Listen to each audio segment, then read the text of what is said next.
የሰውን ስም ማጥፋት ወይም ሐሜት በወንጀል እንደሚያስጠይቅ ያውቃሉ? እንግዲያውስ ይህንን ይወቁ።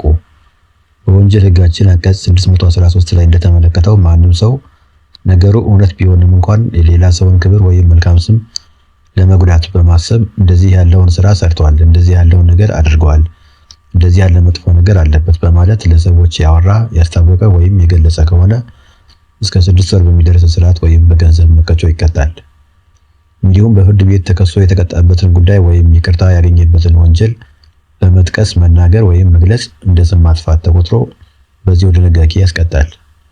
ከዚህም በተጨማሪ አንድ ሰው ያላደረገውን አድርጓል ወይም ያልሆነውን ሆኗል በሚል በሐሰት ለሰዎች ያወራ እንደሆነ በሐሰተኛ ሐሜት እስከ 1 ወር በሚደርስ እስራትና በመቀጮ ይቀጣል።